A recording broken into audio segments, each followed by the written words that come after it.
Morning, everyone. Can everyone hear me? I think so. My name is Christina Kepi. I'm the director of the Center for Canadian American Studies. I'd like to welcome the students here in the class and also to our virtual audience. Hello. It's nice to have so many of you with us here today. I'd like to start with a land acknowledgement. Western Washington University's main campus is situated on the ancestral homelands of the Coast Salish peoples who have lived in the Salish Sea Basin all throughout the San Juan Islands and the North Cascades watershed from time immemorial. We express our deepest respect and gratitude to our Indigenous neighbors for their enduring care and protection of our shared lands and waterways. In acknowledgement of the first day of Black History Month, the Center for Canadian American Studies and Western Washington University's Alumni Association are excited to welcome you to today's webinar titled Roots, and Reckonings on Blackness and Belonging in North America.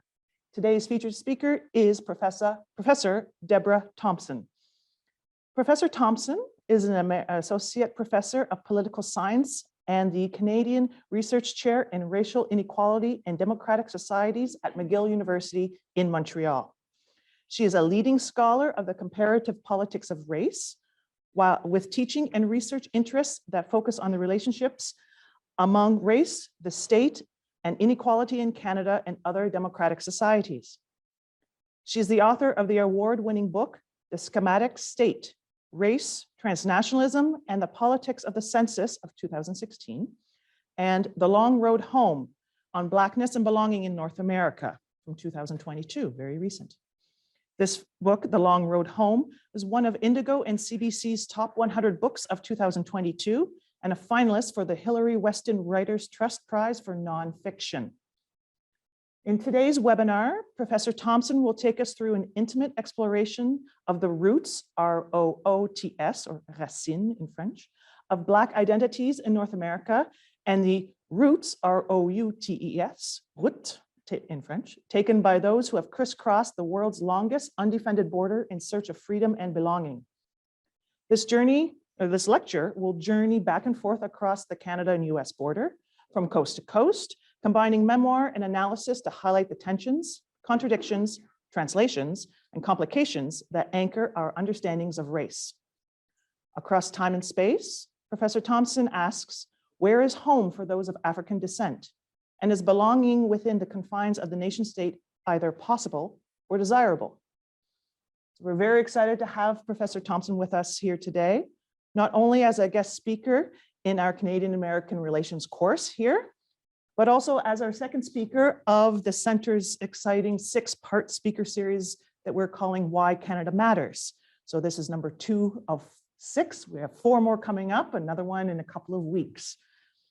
This speaker series is brought to you by the generous support of the College of Humanities and Social Sciences, Department of History, and in partnership with the Western Alumni Office. So just one more minute of housekeeping before we can dive in. For you, the virtual audience, some of you have already submitted questions with your registration. Thank you very much for those. If you have questions during the Q&A, we ask that you use the Q&A feature on Zoom, and should be on the bottom middle of your screen. And so that way we can receive any questions that you have during the presentation. And so at the end, we'll have about 15 minutes for questioning, and we'll get to as many as we can that really are the most appropriate for both virtual and in-class audiences. And I will be taking questions from the audience here in the classroom first. And I have a microphone that I can walk around. So those of you who are joining us virtually, we also recommend that you use the speaker view as part of Zoom. And I think that is it. So let's get started. I'd like everyone to give a warm welcome to Professor Debra Thompson. Hi, everyone. Okay, let me try to share my screen and we will see if it works. How can you see? Is it all good? Yeah. Okay, great. Amazing. So hi, salut tout le monde. Thank you so much to Janine and Christina for having me. I'm really pleased to see you all, well, kind of virtually at least. I am coming to you from Montreal, which is the traditional territory of the Kanakahake people.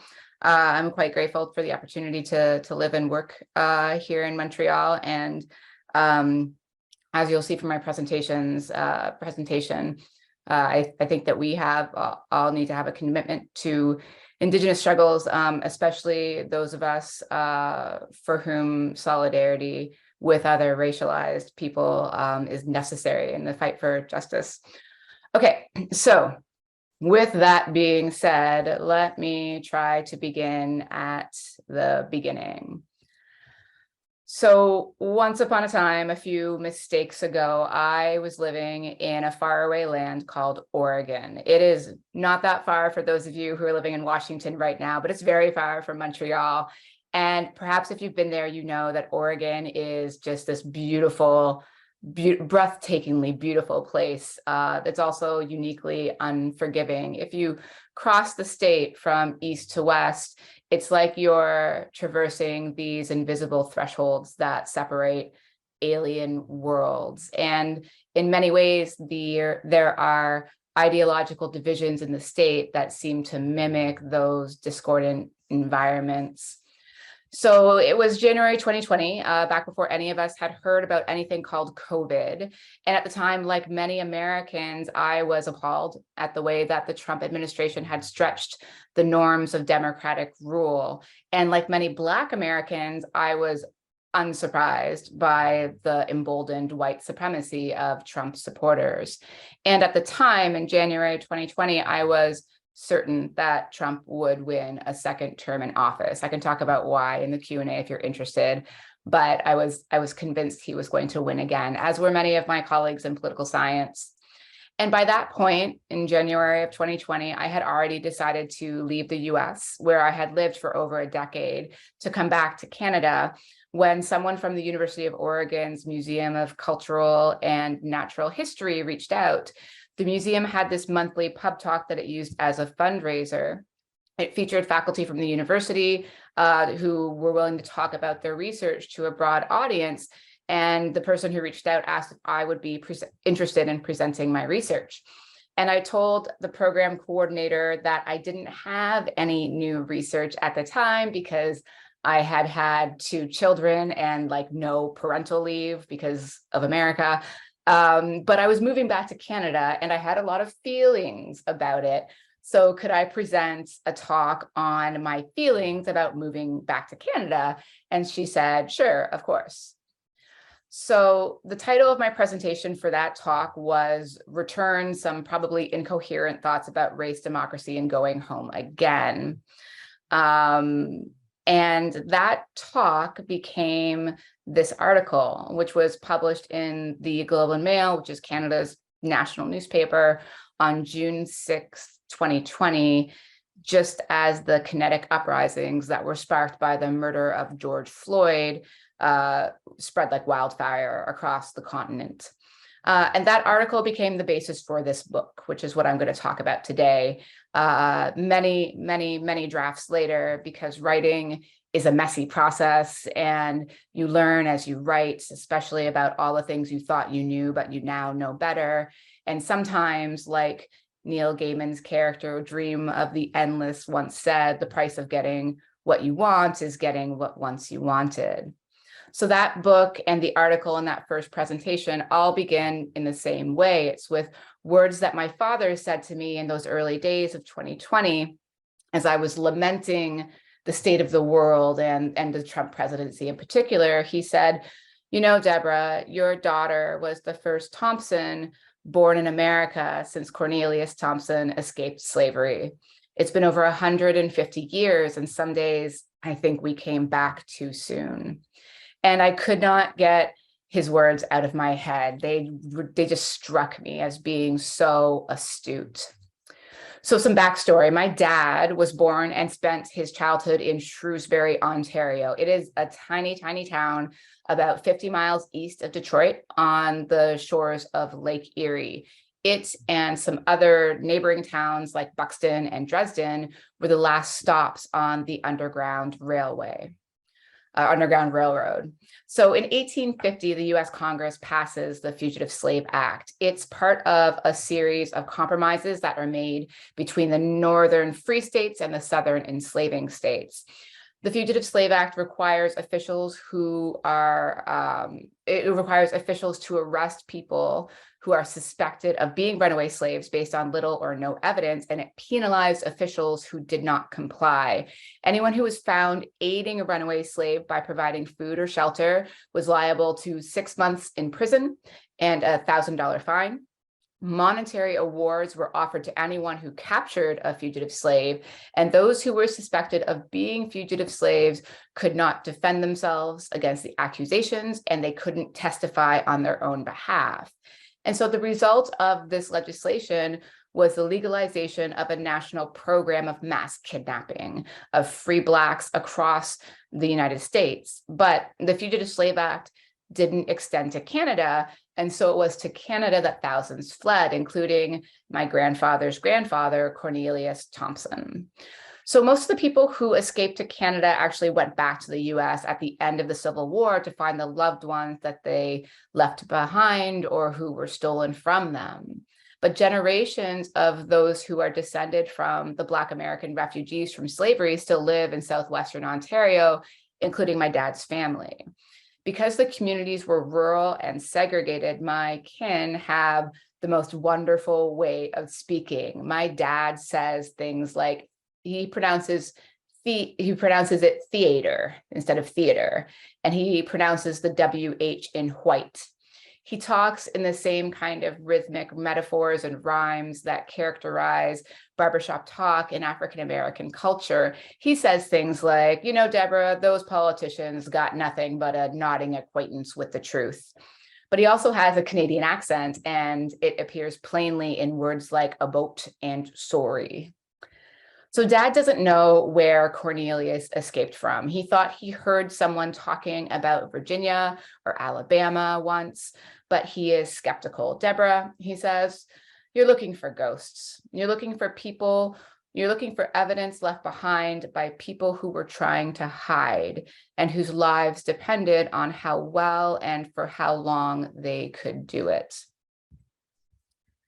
So many of our stories are ghost stories. How could they not be? African descended people in the Americas are connected by the horrors of the Middle Passage. That is the point during the route of the transatlantic slave trade when Africans were violently kidnapped from their traditional territories, commodified as objects, forcibly transported to the New World, and sold as property. And so the Atlantic Ocean, the goddess Yamaya's domain, also holds a place in our collective memory. There's blood in the water.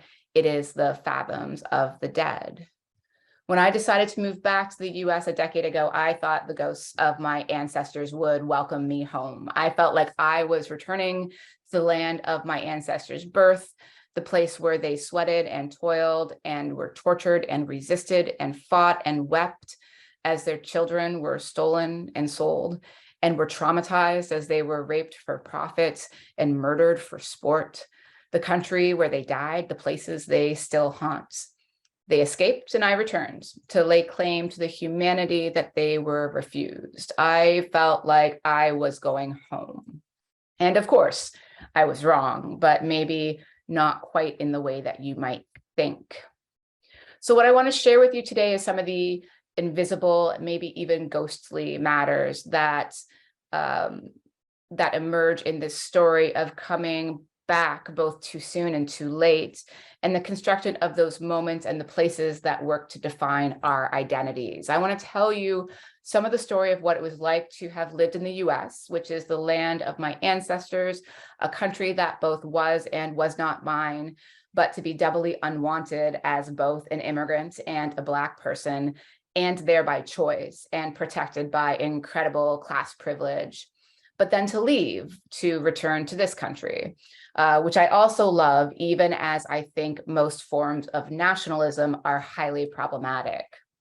I want to acknowledge the unrepentant structural racism of American society while not negating the subversive, insidious racism of Canada. I want to relay my bewilderment and my awe at Black people's love for America, their pride in their country, their dedication to making it better, even as it has more often than not refused to love us back. But more than anything, I want to share what it means to be in a place to have ancestral ties to a place, to be haunted by the ghosts who are tethered to the land and water, the soil and the swamp, and to be not of that place. These are questions that I asked of myself and my audience during that first presentation back in January of 2020. Just as I ask of myself and perhaps of you now, in the hope that we can collectively try to think through what it means to lay claim to a country, to believe in freedom dreams, to seek to belong, to fight for change, even if that change means we must abolish everything and start again. Okay, so let's begin. Americans often think of their country as exceptional. It is one of the world's oldest democracies. It's the birthplace of revolutionary freedom. It's the only remaining superpower. It's the last line of defense in a world that is threatened by dictators and demagogues. Most famously articulated by the French diplomat Alexis de Tocqueville in Democracy in America, the concept of American exceptionalism suggests that the tenacity of American democratic ideals is unusual, extraordinary, or somehow unparalleled. There's something dramatic, or it could just be dramatically individualistic, about the primacy of life, liberty, and the pursuit of happiness. It always seemed to me to be so much more exciting, so much more daring than Canada's motto, which is peace, order, and good governance. But the doctrine of American exceptionalism requires a willful ignorance about how American democracy worked for those who were excluded from that original 18th century formulation of we the people. The self-evident truth of the liberal ideal is that we are all created equal, and it was scarred into the Declaration of Independence at the same time that nearly 20% of the population lived in bondage. From the vantage point of African Americans who reside in what the great Black sociologist W.E.B. Du Bois called the Black life world, the United States isn't exceptionally free or equal. American racism is, in fact, all the more tragic, more cunning, and more ruinous precisely because it exists alongside, but in direct contradiction with the idealism of the American creed, the pervasiveness of the American dream, and the homogenizing power of American national identity. And for those of us like me, who often observe American history in the making from abroad, the United States is only exceptional in terms of how utterly, how unforgivingly, how uncompromisingly racist it is. This idea of American racial exceptionalism is powerful here in Canada. American racism is understood as real and morally repulsive. And so in comparative terms, Canadian racism is either presumed to not exist, or if it does exist, it is perceived to be less harmful, less entrenched, and less traumatic than the racism of America. Now, there's a couple of reasons why Canadians tend to think this way, but the most relevant, I think, is that America and its foundational ideas, beliefs, narratives, obsessions, and psychoses have influenced the formation of Canadian national identity. Throughout our history, we, at least in Anglophone Canada, have struggled to formulate our own identity. It's hard to share a border, language, pop culture, and media with the world's only superpower. So for Canadians, the US is kind of like the mean girl in high school. She is essentially our very own Regina George. We hate her and we love her. And we think she's terrible, but sometimes she's not terrible to us, but she's frequently terrible to other people. But really, why won't she just pay attention to us? It hurts our feelings that she doesn't think we're cool. And so because there are a lot of cultural similarities between Canada and the US, being Canadian is defined, at least in part, by being not American. And this has ramifications for how we understand ourselves in racial terms. The logic goes something like this. Racism exists in the United States. Canada is not America, and so there is no racism in Canada. Comparison is routinely, frequently, and faithfully used in the service of Canadian deniability. It's our national pastime. an obsession that works to hide and enshrine the persistent racial inequities that define nearly every socioeconomic indicator in Canadian society. And yet the cognitive dissonance required to be righteously indignant about anti-Black racism in America, but defensive when the perpetrators are the us and not the them, is itself a peculiarly Canadian form of racism. This denial is aided and abetted by the way that Canadian multiculturalism has become a powerful part of our national ethos. No matter how multicultural we claim to be, however, there's one question that non-white people here get asked on the regular. Where are you from? No, where are you really from? If your presence has never been questioned in this country, it might be hard to hear the presumption in its presence, in its premise, the insinuation. Where are you really from? Because I can see you're not one of us. Where are you really from? Because you don't seem to fit in here. Where are you really from? Because I will stop you on the street and demand that you answer my question, because I am white and you are not. And deep down, I believe that you owe me your time, your respect, your patience, and your attention.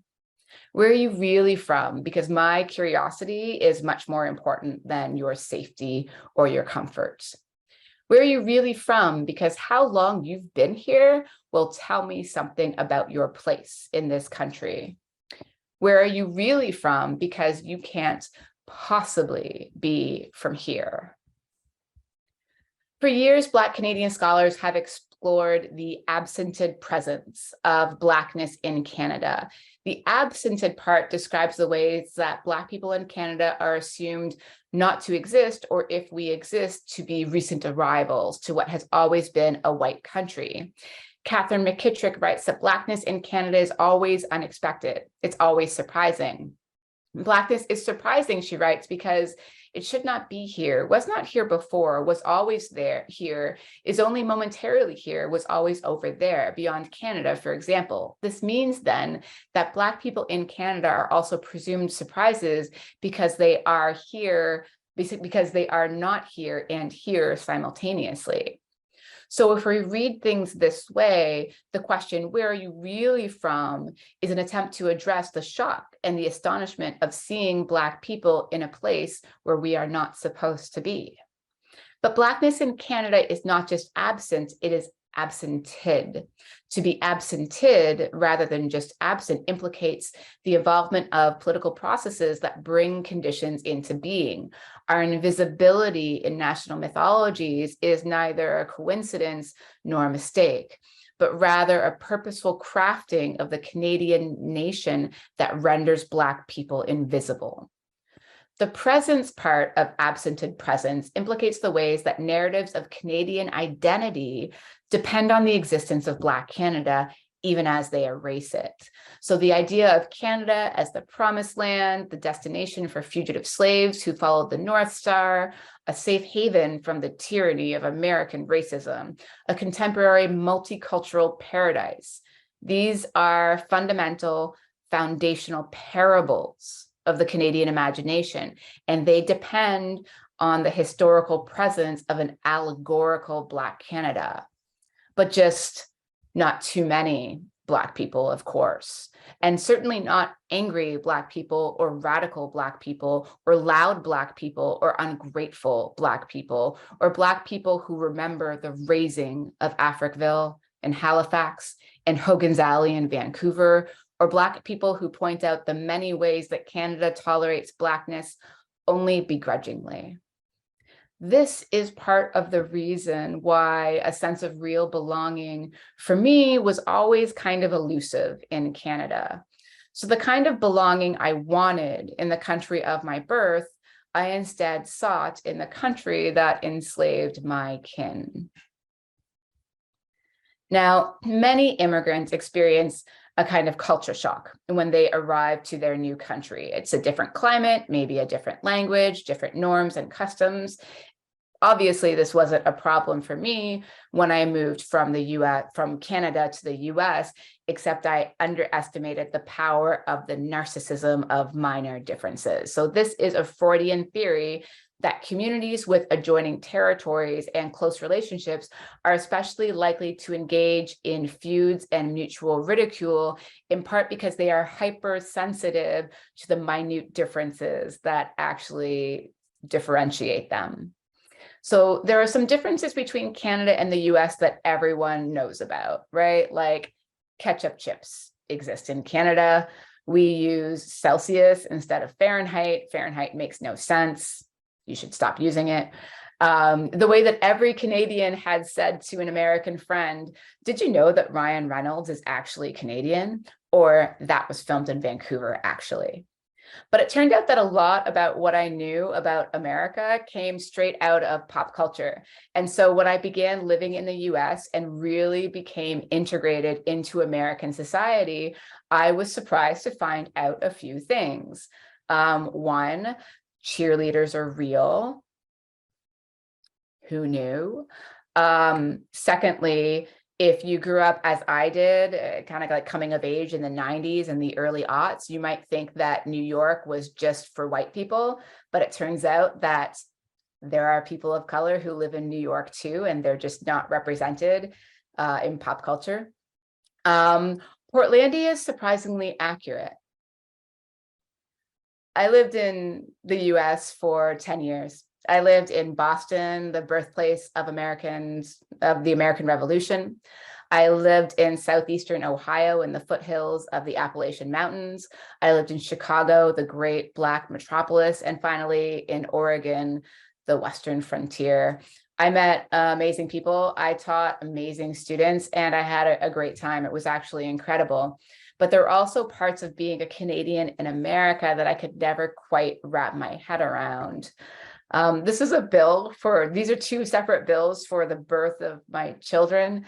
And just so we're clear, the amount that I ended up owing hospitals and anesthesiologists for the birth of my children was much, much more than what I have circled here. But I didn't know what a copay was before I moved to the US. I didn't know what a deductible could possibly mean in the context of healthcare. I got used to asking about whether or not there would be guns in a household before I let my daughter go to a birthday party. But when she started having active shooter drills in her preschool, that was when I knew we couldn't stay.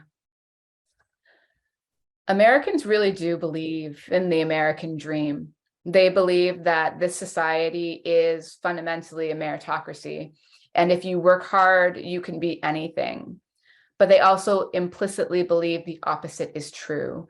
If you are poor, if you are homeless, if you are sick, if you are destitute, that means you just must not have worked hard enough. But one of the most consequential differences between Canada and the US is the nature and the manifestation of structural racism. We often think about racism as people who are racist. They behave in racist ways, slurs that are shouted on the street. And that happens both in the US and in Canada, don't get me wrong. But racism is not just a function of individual attitudes, and so it cannot be eradicated by changing hearts and minds. Racism is the social, legal, political, and economic distinctions that mark and maintain unequal entry and access points to privacy, protection, prosperity, personhood, and privacy, property, protection, prosperity, and personhood. Racism has shaped the contours of every major social, political, and economic institution in the United States. Every single one. From banking and real estate to the location of highways and grocery stores, from the funding of K-12 education, the origins of the Second Amendment, and the lack of anything that comes close to universal health care, racism has touched every facet of American society in ways that I didn't understand until I got there. But there's another side to this too. When I was doing a presentation like this in Canada, and after it finished, an older couple came up to me and said, "Don't worry, we didn't think you were Black until you mentioned it." and they meant it as a compliment. And it was so Canadian of them. There is, I think, a value in the exploration of Blackness, belonging, and the politics of race in Canada and the US, not just in comparison, but rather in relation to one another. Ideas and inspiration, people and profits, goods and grievances have crossed the border for centuries. Black freedom dreams as well have never been bound by national borders. And so while others, no shade, but some of them compare racism in the US to these obvious circumstances of legal apartheid like South Africa or Nazi Germany, the insistence in Canada that racism happened somewhere else or happened a long time ago requires a kind of national ignorance, what the poet Dion Brand calls a stupefying innocence that itself is worthy of careful examination. Extreme cases have a lot to tell us, but so do unsuspecting ones, and Canadian particularities make for interesting politics. So Black communities in Canada are both very old, predating Confederation by more than a century, and very new, growing exponentially in the mid to late 1990s. The population is small at just 3.5% of the national population, but quite significant in cities like Montreal, Toronto, Halifax, and Ottawa. We are the diaspora of the diaspora, so to speak. Both old and new Black communities are the products of global collusions and imperial collisions of colonialism and the transatlantic slave trade. But we in Canada have neither the level of political or cultural recognition as African Americans do in the United States, nor the magnitude of the millions that comprise the African descended population of the Caribbean or South America. We also have a unique kind of racial consciousness, which is the result of multiple formulations of Blackness in Canada that are crisscrossed with nationality, religion, ethnicity, generational status, language, class, and more, but are also shaped by the amalgamations, frictions, and translations that intersect with the shifting contours of Canadian politics and life. Organizing and creating solidarity within Black communities here in Canada is challenging, but also full of the potential that comes with recognizing authentically contradictory Black experiences. Blackness in Canada also exists within the crucible of Canadian exceptionalism. That is, Canada the exceptional, Canada the clearly not racist, Canada the good, Canada the white savior, Canada the successful multicultural experiment. The dismissiveness here of the realities of racism is part of the appeal, because if we are the global exception to racial rule, then we have no need to examine our exceptionally Canadian racial rules. It's a distraction, obviously, because Canadian racism is shaped not just by a global history that gives it a familiar force and feeling, but also by those specificities that make it Canadian born and bred, just like me. So it's an open question about how Canadian racism is shaped by Canadian democracy, Canadian political structures, Canadian liberalism, Canadian whiteness, Canadian politeness, Canadian public policy, Canadian political parties, Canadian political culture, Canadian popular culture, Canadian urban centers, Canadian regionalism, Canadian ruralism, Canadian media, Canadian peacekeeping, Canadian war making, Canadian bilingualism, Canadian settler colonialism, and the Canadian national inferiority complex. Moreover, structural racism in Canada doesn't necessarily manifest in the same way as it does in the United States. Structural racism here is highly malleable. It is purposeful exclusion and predatory inclusion. It is invisibility and hypervisibility. It is operationalized by the differential effects of universal laws and policies, the informalities and discretion that are built into systems of power, hidden entry points, overly emphasized exit ramps, and normalized patterns of behavior that are excused away because this is just the way things have always been done here. Systemic racism is state action that deliberately limits movement and the accumulation of wealth and access to opportunities.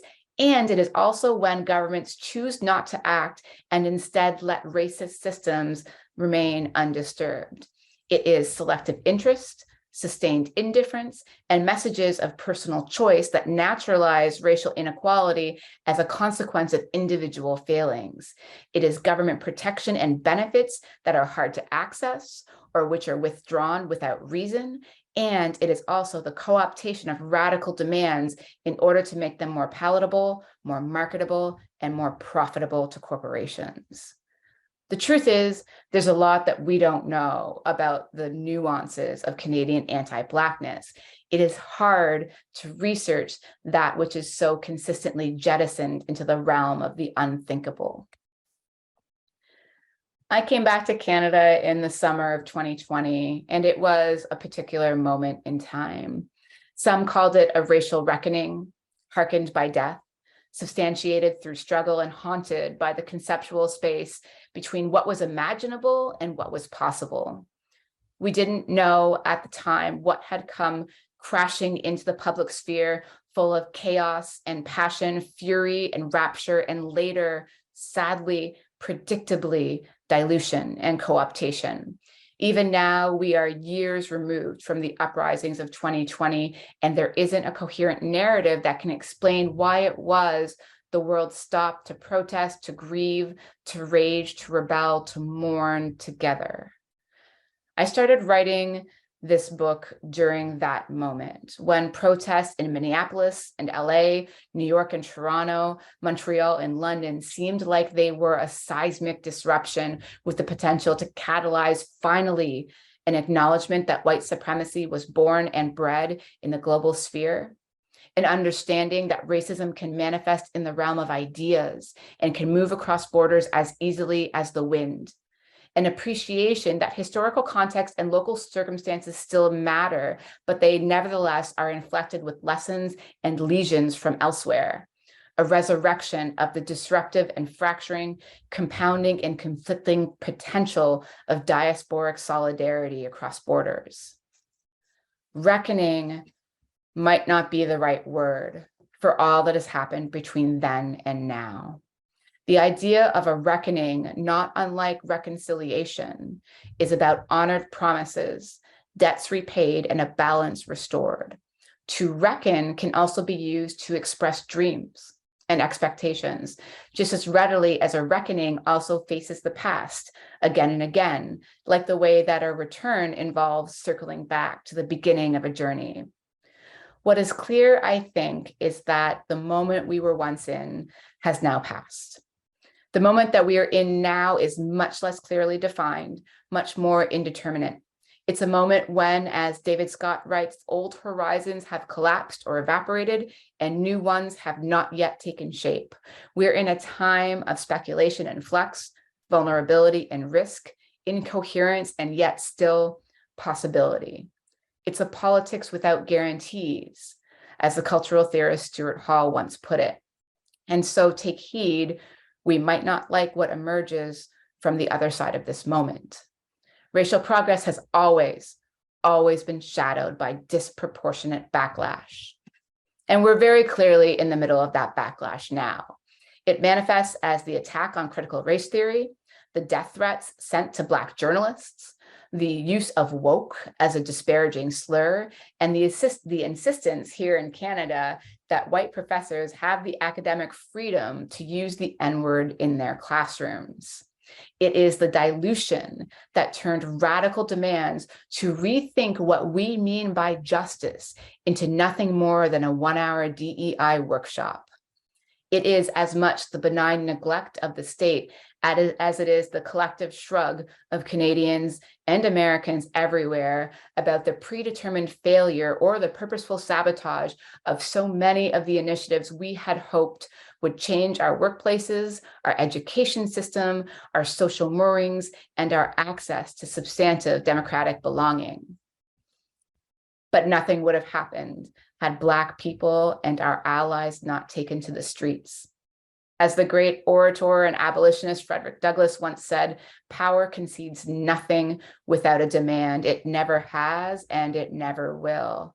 And so at what is the beginning, not the middle, and not the end of this most recent iteration of backlash against racial progress, the very least we can do is remember and try to make sense of all that was and all that still could be. Truth be known, as I write in the book, using my experiences as an entry point into a broader inquiry about race, Blackness, and belonging makes me deeply, deeply uncomfortable. It was not my idea to have this much of me in this book. That was a compromise between myself and my press. But the story in The Long Road Home really isn't about racism at the end of the day. We can't only write about racism, about domination, of despair and loss. Instead, we write about life. We write about impossible life because we live in the impossible. And we can struggle towards impossible things with other impossible people. No one is illegal. No one is illegal on stolen land, land back. In Black studies, where I live most of the days, storytelling is tradition, repetition is sacred, and writing is the process of turning bewilderment into awe. Black studies as vocation isn't just interdisciplinary, but is instead antidisciplinary and undisciplinary, in that we seek the knowledge through which we will achieve racial justice in this world, or we will remake it so that those who follow can. The truest thing about travel and movement, as anyone who's ever gone anywhere knows, is how people change as they move. Our identities, our understandings of home and belonging are not fixed. They're not once and for all. And so the idea of return is the stuff of fairy tales. Going back to a place where we once were, but no longer are, and yet desire to be, is a futility of the highest order. You can't ever go home again. Not because home changes, but because you do. That's all I have. Thank you.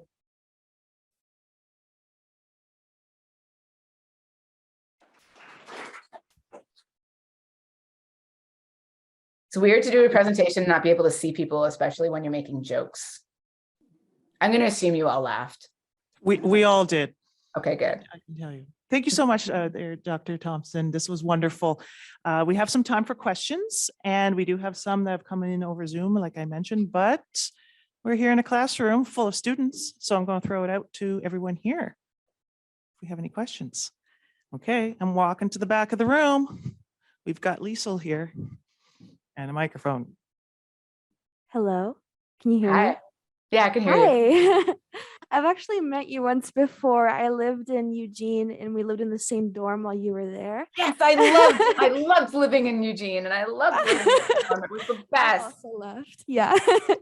But I was curious, as someone with a varied identity, is there a physical place that you feel belonging, or do you feel that more so with connections through other people like family or friends? Yeah, that's a good question. So part of the book, what I tried to do in the book, I don't know how successfully I did it, was to think about the like the power of movement, you know, like the ways in which like we think about movement as you know, getting from point A to point B, but so what I was trying to do in the book is kind of think about the way in which movement itself is a space, you know, like it's a transitory space. But I was trying to conceptualize like who we are and what we do when we're in transit. And kind of like, and talk about that in relation to some of the literature on diaspora and transnationalism, which thinks about movement in really interesting ways. It thinks about time and space in interesting ways. So I was trying to kind of get at that. As for like a personal answer about like, where do I feel like I belong? Like, I don't know. I don't know. Like I said, when I was younger, really did believe, in ideas of nationalism. You know, I really did believe that like there was such a thing as national belonging. And I don't anymore, you know, so much. And, you know, I think that the people of African descent have had to make our homes wherever we are. That's kind of like that's the legacy of the Middle Passage. It's the legacy of the transatlantic slave trade and institutions of slavery in this country and in the United States. And so as somebody who's moved around quite a bit, that's what I've had to do. And now, like, look, like I'm in my 40s, right? I have children. And so, like, if you remember my children who lived in the dorm with us, you know, like my home is where they are. So. Thank you. Any more questions from the class here? Going once, going twice. I'll move to some online questions here. Okay, we have one that came in and it starts off by saying, William Julius Wilson's book titled The Bridge Over the Racial Divide, Rising Inequality in Coalition Politics, attempts to draw the reader's focus more on the interests we hold in common. Is convincing people of the tensions and contradictions of race distracting us away from the essential aspects of multicultural efforts to transform both our neighborhoods and the global economy? Wow, that's a big question. So there's two questions in there that I can try to address. One is about Wilson's work. You know, so Wilson is most famously known for his work, The Declining Significance of Race, which was published in 1979. He's a Harvard sociologist, I believe, in which he argues in that work and other works, he doesn't argue that race doesn't matter, right? He argues that it's race as it intersects with class, that, and in his newer work, as it intersects with where people live in particular, that matters the most. Right. And so, you know, so people misread his, I'm not saying this questioner misread his work, but people do misread his work a lot.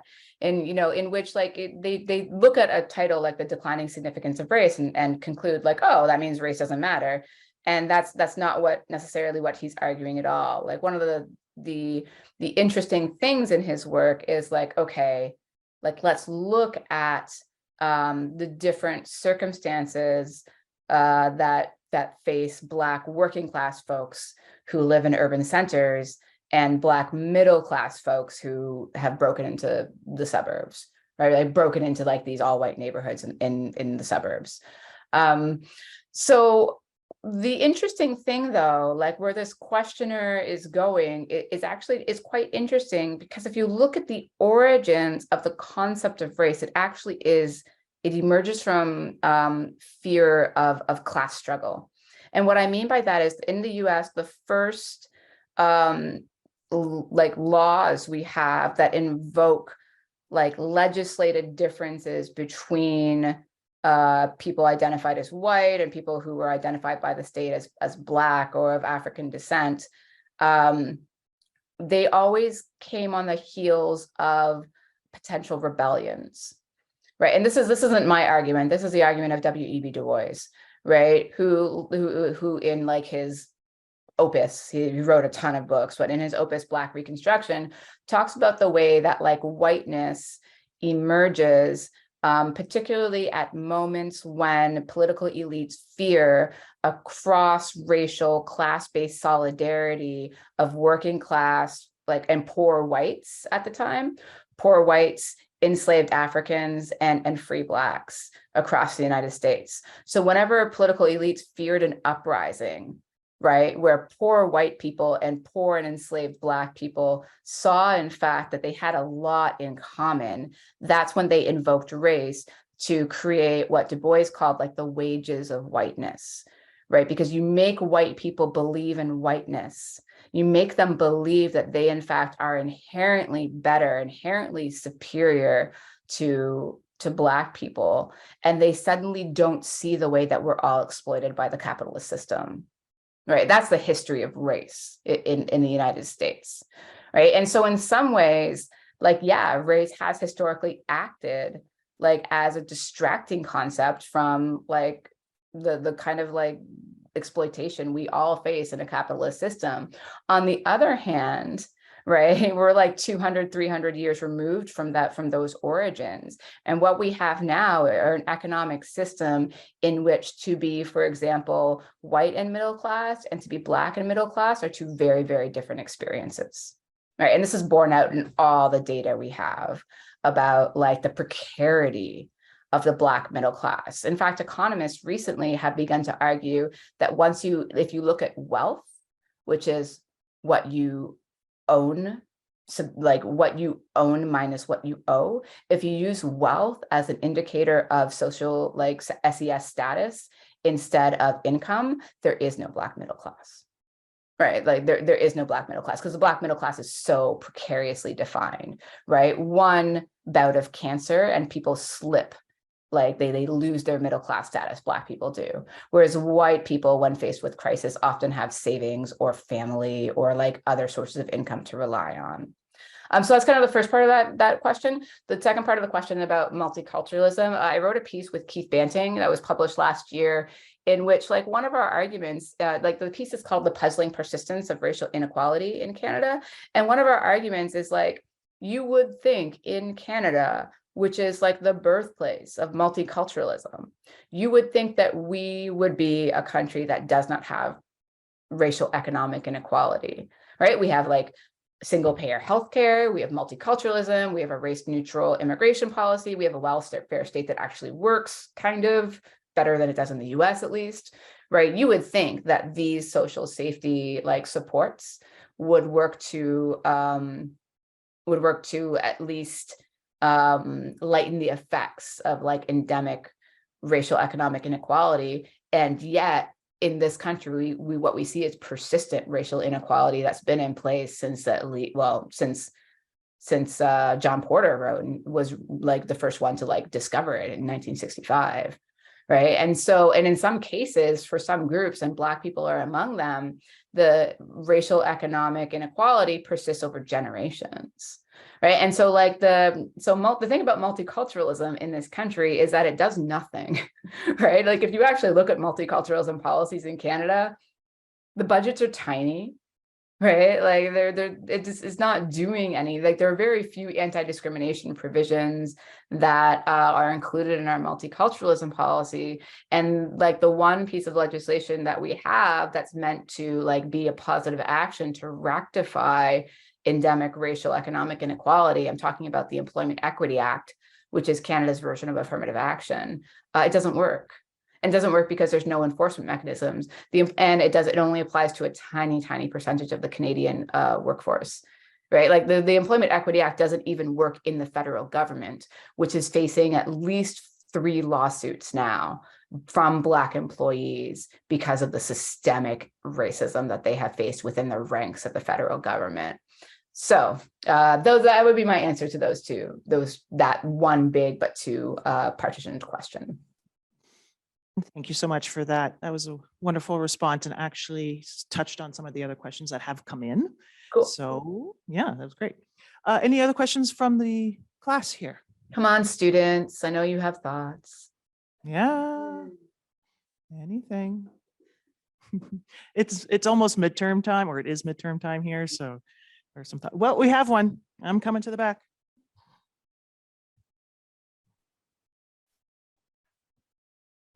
Hello, my name is Tristan.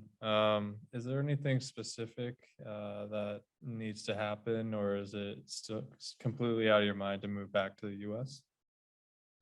I don't know, offer me a job. Go Dogs.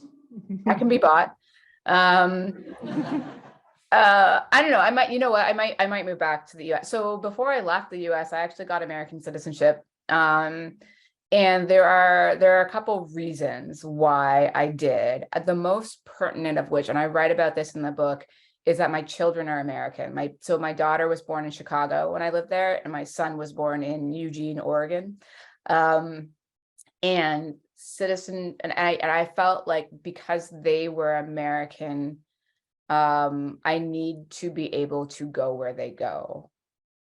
And like, it's gonna sound dramatic. I write about this in the book. It sounds dramatic, but like my fear was based in like a kind of dystopian Children of Men type world. And I felt like I need to be put in the same pen as them, right? I need to be able to go where my children go.